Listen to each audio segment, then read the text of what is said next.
নমস্কার বন্ধুরা, তোমরা সকলে কেমন আছো? আশা করি তোমরা সকলে খুব খুব খুব ভালো আছি। আমি নিশা, আমি আন্দামানে থাকি।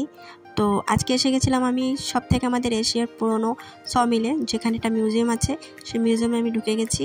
এটা হচ্ছে চাটামে পোর্ট ব্লেয়ারে অবস্থিত। যারা আন্দামানে তারা সকলেই জানো, আর যারা আন্দামানের না তাদের জন্য বলছে। আন্দামানেও অনেকে জানে না, কেন কি আমি ফার্স্ট টাইম এসেছি, তো আমার মতন অনেকেই আছে। আর এটা একটা ঐতিহাসিক জায়গা। এই মিউজিয়ামে দেখতেই পাচ্ছ গাছের তৈরি জিনিস, সবই কাঠের, উডান, সব উডান, একটা থেকে একটা দেখলে ইচ্ছা করে নিয়ে যায় বাড়িতে। খুবই সুন্দর, খুবই সুন্দর। যারা আসনি আন্দামানের যারা, তাদের আমি রিকোয়েস্ট করবো প্লিজ একবার এসে দেখে যাও, অনেক ভালো লাগবে। এখানে ফরেনারদের ভিজিট থাকে, ট্যুরিস্টদের আসার মানে কী বলোকে পারমিশন আছে, টিকিট কেটে আসতে হয়। আমরাও টিকিট কেটে এসেছি, লোকালরাও। তো দেখো কত সুন্দর সুন্দর জিনিস, আমার ছেলেও খুব এনজয় করেছে।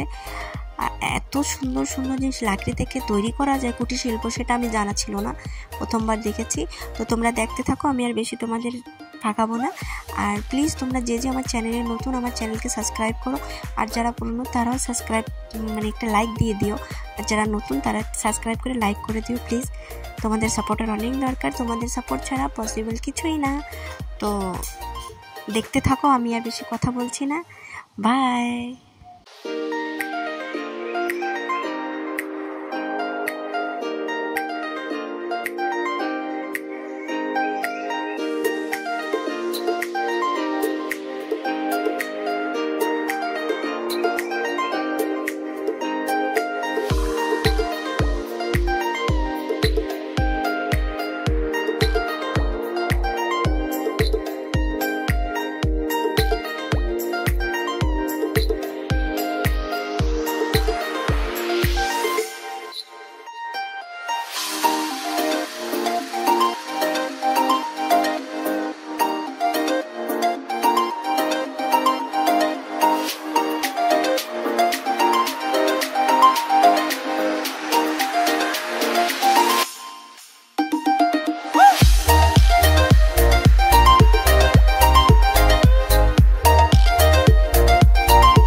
একদিনের সেজন্য লোকেরা উঠাচ্ছি না।